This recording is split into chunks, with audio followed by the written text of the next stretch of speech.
We're live. Good Woo! morning, John. Good morning, Jeremiah. Uh, Looking the good?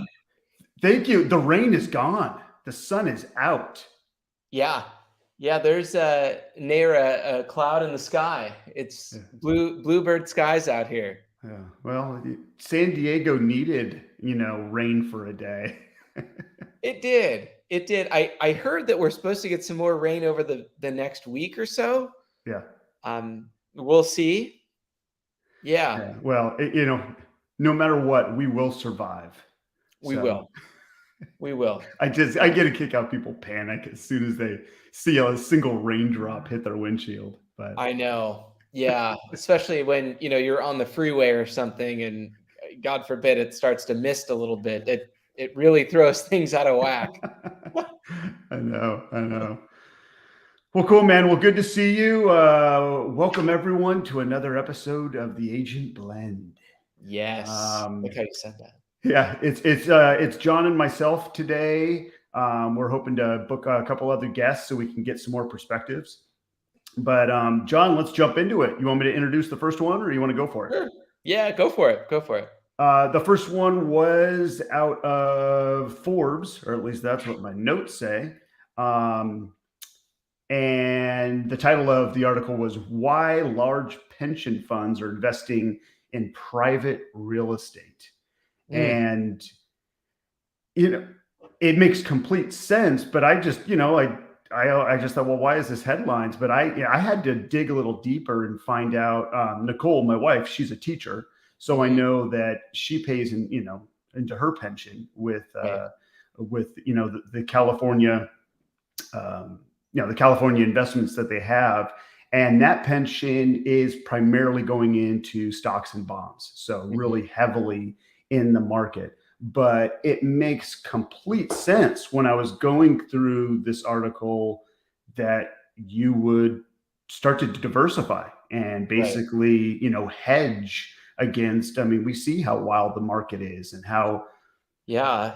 how just concerning it is and which direction it's going to go. Is it going to implode? And um, shoot, real estate on there makes complete sense. Yeah, it does. And like you said, Jeremiah, so Nicole is a teacher and she pays into her pension. My dad receives a pension now because he was a professor at San Diego State for 30 plus years. Primarily they, at least in years past, it was a heavy focus on stocks and bonds. Um, and that made up the vast majority of the portfolio, or the investment portfolio. Now, a lot of these pension funds are looking at real estate, going, "My goodness, we do want to get in on the action because it continues to appreciate." And of course, so much of that is spurred by the obvious lack of supply and this incredible demand. So a lot of these pension funds are looking at that, going, okay, this is a wonderful way to increase our return on investment by investing in real estate, because the interest rates are low, so it's kind of a reduced barrier to entry. The rents, for example, are at an all time high, and there's no signs of the rents slowing down, really. Yeah, And and we'll talk about that more in the yeah, next article too. Yeah. right. And there's a lot of money floating around right now. Mhm. There's a people have done very well over the last 2-3 years. So there's a lot of that going on at the moment, and all of those things kind of converging make a wonderful opportunity for these pension funds to get involved. Um, Now, of course, the next step there is what level of involvement do they take? Mhm. And it's up to them, but primarily, as I understand it, it's much more passive. So they might, invest in a REIT, or this article talked about commercial mortgage-backed securities, things like that. But they're definitely involved in real estate and reaping the many of the benefits. And it's not just commercial, right? I Right. mean, that was the other big point of the article, in my opinion, is that they're also looking at apartment buildings. They're also looking at small multi units. they're looking at single family homes. Right. So all of a sudden, we have another player. It used to, it's not just home buyers and investors Right. now. Now that's this massive third contender in the ring, and they're coming with, like you said, John, they're coming in with a lot of money. So Right. um, Yeah. So again, my heart goes out to the people that are looking to buy a home right now, specifically the maybe it's their first home purchase, and they might have to go up against, a pension fund, yeah.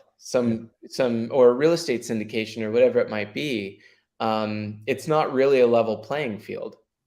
Well, So and it's not just, I get the impression you're talking about first time home buyers or people in that. How about first time investors? People that are saying, hey, listen, I want to get my first investment home. I want to get my first 2 unit, 4 unit. I mean, you're going up against some big players in that right. field. Whereas, 5+ years ago, you're not, there's not 20 offers on a fourplex, you know? Right. True. Yeah. And I think that, for the small guys, the smaller investors, the mom and pops, they really need to take even a closer look at the neighborhood that they're investing in and what they can do to modify the home or put an additional unit on the property or whatever might be, whatever creative way they can come up with, to really maximize the potential there, the investment potential. So it's just kind of outside the box thinking and talking to the city about what can be done. Because in this marketplace, I mean, you're going to need every advantage that you can to outmaneuver a lot of the folks that are also wanting to participate in the market. Yeah. Uh, Yeah. so really interesting, really interesting. But it truly it goes back to our severe lack of supply and incredible demand. Yeah. And it's just keeping the marketplace up here, regardless of the interest rates, which we'll talk about here in a minute, ticking up a little bit. Yeah. Well, and it's like this article talked about, it's more of a secure investment. When everything else, including gold and precious metals, seems to be so vulnerable. And of course, we've talked about crypto in the past, and we've Yeah. talked about, other investments on the stock market that, yes, some have exploded and some have imploded. But Right. for whatever reason, this real estate just seems to be untouchable, right? I mean, it's so, and we all know that it's going to go up and down over time, Right. but we are also talking, especially in this article, about pension funds. So this is more long-term type of investment. So Yes. yeah, I mean, it seems it makes complete sense why they'd be taking this approach because of the security and like I mentioned, I mean, it gives them the opportunity to hedge against all this uncertain, investments. Yeah. Now, I guess on the flip side, maybe one of the challenges that they might experience is it's not quite as liquid. So they Hmm. can't move the money around quite as quickly as they could maybe with some other investments. So there is that there, and there's also, of course, the management side and maintenance, over time, those types of things. But that can all be factored in and effectively outsourced. Hmm. So it's still the big three, right, Jeremiah? The food, clothing, and shelter. Yeah. And shelter is you have to have it. So, and that it ties into the population growth Mhm. and where people are moving, which kind of ties into our next subject. But yeah, it's I I wish I knew what was going to happen over the next year. You Mhm. know, Yeah. 'Cause I'm sure our clients wish they knew too. Yeah. Well, I always joke about, my crystal ball or my broken crystal ball or the crystal Yeah, ball I wanted. right. especially over the last couple of years, right? Yes, It's just yes, that's for sure. it's just Yeah, bonkers. Well, it is. hey, well, why don't you stay on the floor and introduce our next topic here? Yeah, so our next topic is an article from Bloomberg, and it's renting a home is harder than buying one in this crazy hot U.S. market. And you know, I I don't know if it's harder than buying one, but I know it It, definitely it challenging. depends on the situation, right? Yeah, it depends on the situation. The article states that the rental prices for single family homes grew 7.8% last year. Mhm. Um, we saw something similar to that, if not a little bit more than that, over last year here in San Diego County. And in talking to some colleagues earlier today, they were saying that they are hearing and reading articles that San Diego is now one of the most expensive and sought after places in all of the United States. So it's just surpassed, like San Francisco and a few other hotspots. Um, but getting back to this, uh, I think that a lot of people are at a point where they would really like to purchase a home, but the prices have appreciated so rapidly that they don't have the down payment to buy it, and they're not competitive because there's other people that are vying for these, and other corporations that are buying up single family homes as well. So it's very challenging. So um, the people are priced out of the market, in short, a lot of folks here. And some of that has to do also with the rise in interest rates. So you can imagine somebody coming to the table with all cash, for example. They don't care about the interest rate. It's just here. Yeah, I want this property. Mhm. Mhm. I'm going to park this money here for a while, see how it does. And it's very difficult to compete with. So, the larger companies are also buying up single family homes, which of course some of our clients, Jeremiah, would love to make their home, and they're putting forth offers as well. So, yeah, I can go on and on and on about the rental market kind of around us and what I'm seeing, but what are you seeing, Jeremiah, in your neighborhood and your pocket there? Sure. Well, especially right here in San Diego, you touched upon it that, you know, it's gone even higher than 7%. Later on in the article, it actually did show what I think you and I were talking off the record, a couple weeks ago, but that in December, rental went up 15% in San Diego, the Yeah. sixth highest out of all cities in the United States. And then let me look at my notes here. Miami was the highest. In December, rental rates went up 36%. I mean, Like, that's come on.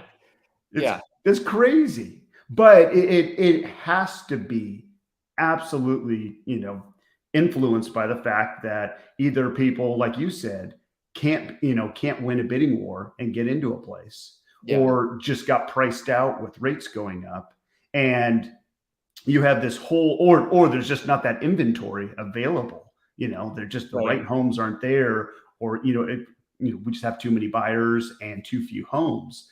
But all of that momentum has just accelerated a rental market that I think we're going to be talking about this probably even more than the purchased market, just because that's going nowhere. And Right. I think this article referred to that, just saying, listen, these crazy increases in rent, they're not going to change in the next year or two. It's gonna No, continue to accelerate. But that's right. That's right. And that kind of ties into, for example, let's say that there's a San Diego-based biotech company that might want to recruit talent from another part of the country. And part of the deal is that they either put them up in a rental property, or they're working with an agent, right, to relocate them and find a house. I got to believe that some of these companies are thinking, geez, maybe we should be buying up home Yeah, as a that's a good company, point. right? So that at least we have somewhere to put these folks that we know will make a big impact on our business. That's a good point. So and that is happening. That is starting to happen more and more. And it's just an expense then that the company pays for, even if it's Mhm. vacant. If that Mhm. property is vacant for, 2, 3, 4, 5 months out of the year, who cares? That's a rounding error.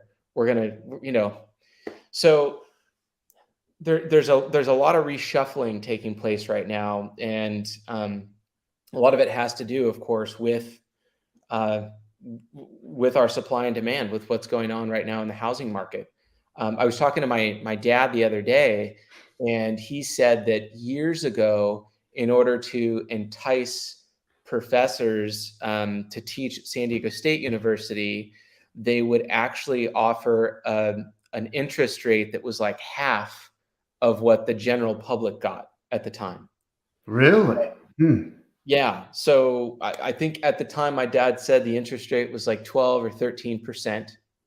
And they would get these professors in for 5%, 6%. And that was on a 30-year fixed note. And so that enticed people to move, and it helped them recruit additional talent. So um, it's it's gonna definitely spur creativity from Yeah. these companies. They have to, otherwise, somebody else is going to come up with a solution, and and Yeah. that's it. So Well, that's really where these two articles are coming together. yeah. I know one was pension funds, but Mhm. I agree with you. I think this article said that 77% of rental homes are owned by individuals, owned by, smaller entities and just people that are running their own in investments. Right. But that these larger investors only had about 2% share over rentals. Mhm. But I tend to agree with you that it's very possible that we're going to see these corporations that normally they would never be talking about real estate. No, I mean, that wouldn't not even their business. be, yeah. And to think that, okay, this is something that we need to invest in so we can get the best of the best, so we know we can bring this manpower into, you Right. know into our company. Yeah. um Man, that's going to be wild. Again, like we talked about in the first article, we got the pension, just traditional investors and home buyers. You toss just corporations Right. into this mix, and it doesn't make the situation any easier. I mean, No. it's just going to make it even more tricky, Right. for these home buyers, and that's across the board. I mean, it Right. doesn't matter if you're a first time home buyer, or you're buying a place for above 1.5 million. Mhm. As you alluded to, these corporations know that their high end talent can't be in a little 2 bedroom apartment. Right. Yeah, I So mean, if they're gonna make the move, let's say, from the East Coast with 3, 4 kids, 2 dogs, and a snake, yeah, it's yeah, like, okay, yeah, they need to be taken care of, and if they're not, then they just won't make the move, or they'll be recruited by another company. yeah. I agree with everything except for the snake, but yeah, yeah, definitely. It's a true story, Jeremiah, true story. Yeah. So, Uh, yeah, so just it is definitely challenging out there right now for people looking to rent a home, and it's like, how do you separate yourself from the rest of the pack? The best way to do it is to know somebody. yeah. Yeah, yeah, yeah. Although, when people show up and try to rent your place and they have a suitcase full of cash, I wouldn't recommend renting to those people. Don't do it. Well, so okay, well, a couple things. Number one, we have had one of our family rentals where, you know, actually it's happened twice. It's happened twice. One of them was the I asked for we're going through all the applications, and then this one guy's like, "Listen, my wife and I, we have to have this place." This was before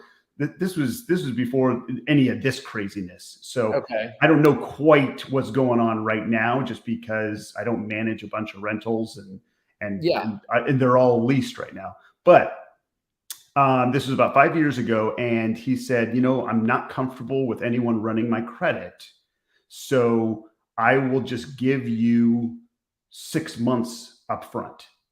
Uh-huh. And I thought that was bonkers, but everything else kind of played out. A couple references played out, so we went with it. But we had a different rental that someone actually came in and just said, "Listen, I just pay up front once a year. That's what I do in cash." Huh. And I just thought that's crazy. But I can only imagine people are doing crazier stuff now. Yeah. And because I know this article talked about how there's bidding wars on the actual lease amount, Yeah. where it's not just giving money up front, but people are just saying, how much more do you want? And and you and I have talked about how that affects certain neighborhoods when we have people relocating to purchase homes in certain areas, and they're willing to pay something that maybe you or I won't even agree it has enough value there. But Man. to see It that just happening in the rental industry, that's crazy. right. Yeah. And I to each their own, but I wouldn't recommend raking people over the coals, and it's not just about money. So you want to look at, you try to judge the person's character, of course, get the application, meet them face to face and get a feel for them as people. Sure. Because it's just like when you're writing up a real estate contract, price is only one aspect of the deal. Hmm. So oftentimes it actually behooves you not to take the suitcase full of cash, or to take someone who's going to pay another $300 or $400 a month. It's enticing, but it's not always the case. Sometimes that works out great, but yeah, I But wish I had a solution. yeah, but also I feel like you're speaking from somebody, like myself, where when you're renting something that you own, that you Uh-huh. have invested in, Right, you're thinking a lot more about, okay, what type of person am I going to have to contend with? right, Who am I going to have to bug about making sure that rental check comes in each month? yeah, Who do I have to make sure I know is taking care of the property, isn't vandalizing it, isn't right, tearing it apart? right. So I think there's two different other people. They just go, they hand it over to a management service, and they don't even know when new people are coming in. Right, So right. yeah, Yeah. but then that's a whole nother topic on people that I always encourage people to manage their own properties, and you know, you save money and you can make more money on having a pulse on what's going on with your home. But Yeah, I think if the property is close to your primary residence, and sure. you're within reason, uh, comfortable being in that position where you're dealing directly with the tenant, it's a wonderful experience. And then if you acquire additional property, you know, likely most people at a certain point say, "No, I'm not. I don't want to do this anymore," and they'll pass it over to a property management company.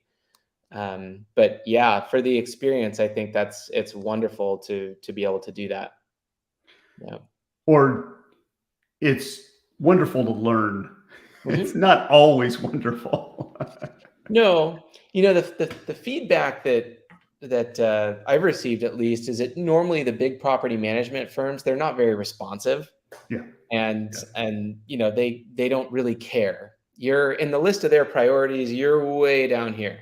yeah, And so, to actually be able to, as a tenant, to call someone who is the owner is a total game changer, because the owner, like you said, Jeremiah, they have a vested interest in this property.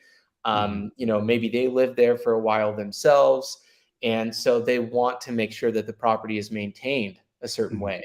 Mhm. And so if something breaks, they're more likely to be right on the spot and fix it right away. Well, And and right in the heart of the beginning of the pandemic, it was that what you're touching upon, I was faced with when we had one of our first tenants contact us directly and be like, listen, I don't know. I just got laid off, I don't yeah, know. I don't have a job. And we anticipate, getting that employment back. We anticipate everything coming back.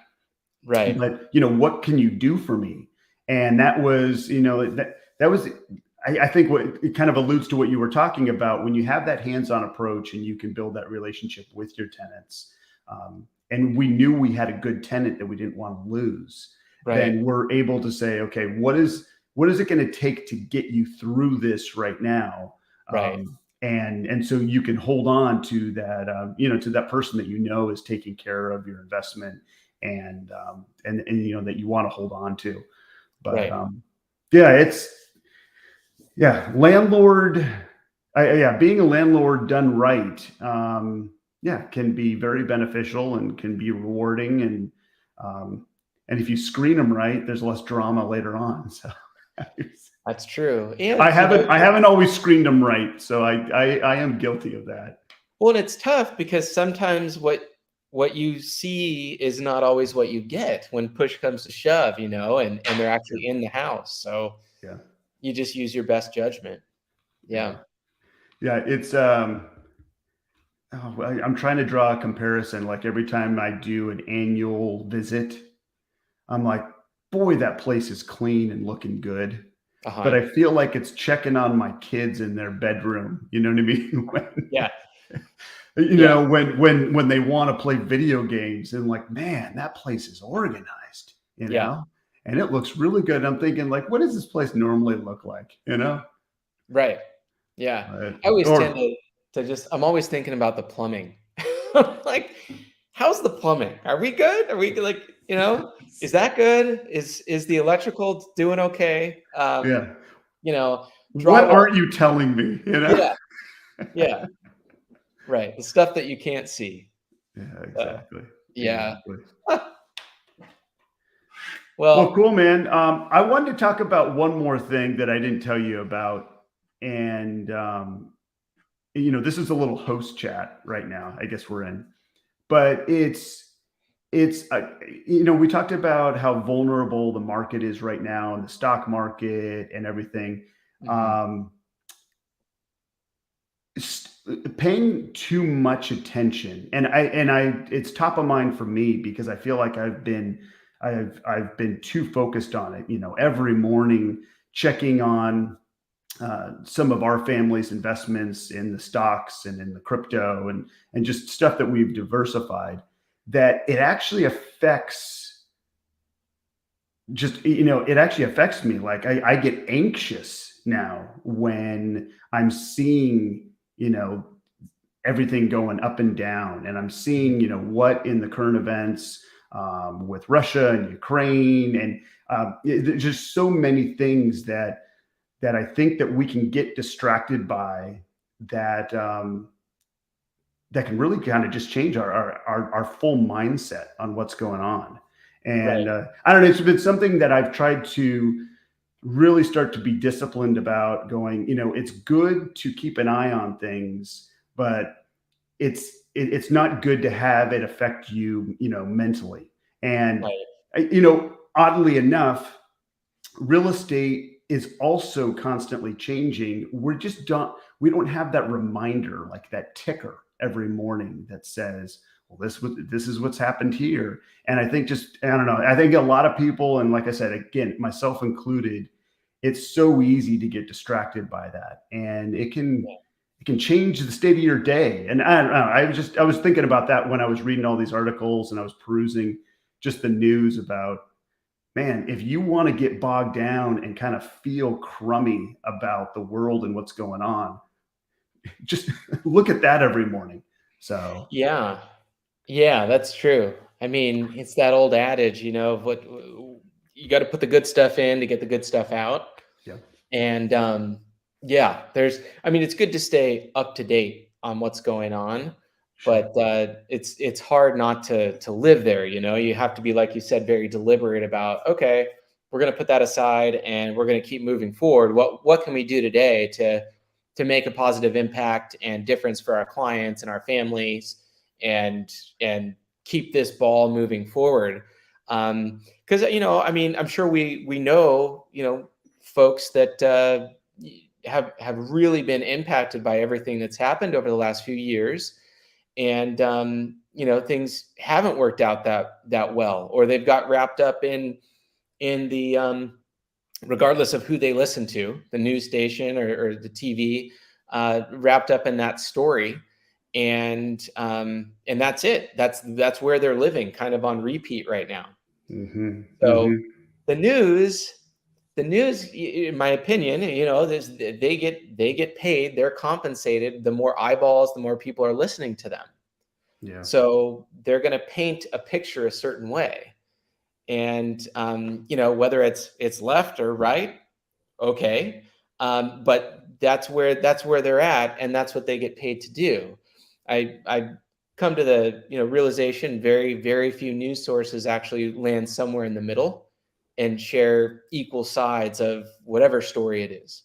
Yeah. Now um, more than ever, right? yeah, I more than mean, ever, right? It's so everyone's, yeah, it's a challenging time. But it's all the more reason, to your point, Jeremiah, to step back, take a breath, and ask yourself what you can do to do something good. Just do something good, even if it's one thing a day, one act of kindness, or just blessing someone somehow, with whether it's your time or your words, or whatever the case might be. yeah. So um, Well, yeah, and just that shift in mindset on an individual level, if you can, if and that's what, at least what I'm trying to work on. If I can shift my mindset, then I feel like you're naturally affecting other people, whether it's your clients, whether it's, the cashier at the grocery store, you know what I mean? Everyone you're coming into contact with, right, that, yes, you can choose what you want to focus on and what you want to be, basically just like putting out there, right, that vibe, that feeling. And yeah, well, I'm sure you've seen it too. We come into contact with some people, whether they're in hard times or not, they're just bringing me down when yeah, I'm hanging out with them. And vice versa. I've hung out with other people. They could be going through a hard time, but they're so optimistic that it yeah, is just uplifting. right. And I think we have a choice to do that right now, but we have to consciously make that decision, which is hard. It's, It's hard. so. Yeah, yeah, that's true. Anyway, Um, yeah, that's what I've been thinking about. So yeah, um, yeah. I don't know. I mean, I believe that what you put out into the universe is what you get back. So not waiting and being reactive to something, but actually being proactive. And the best way to be proactive, that I found at least, is whether you're reading a good book or listening to a podcast, or whatever these sources are that are filling that bucket up. yeah, Fill that up so that you can give that back, first to your family, but then also to yourself, and to those other people that you're in contact with, like you said, throughout the day. But way easier said than done, especially when things aren't going just right. yeah, So yeah. yeah, Cool, man. Hey, oh, this is always fun. I know I yeah, say it every episode, but I really mean it. I appreciate you, and yeah, and it's likewise. and it's fun doing this. So cool, John. Well, until next week, we'll be. I won't be checking the news every day, but when I do see something, when I check the news, I'll add it to the list, and Okay, look forward to talking about it. sounds good, Jeremiah. Have an awesome day. Thank you. All right, you too. Talk soon, bud. Adios. Bye.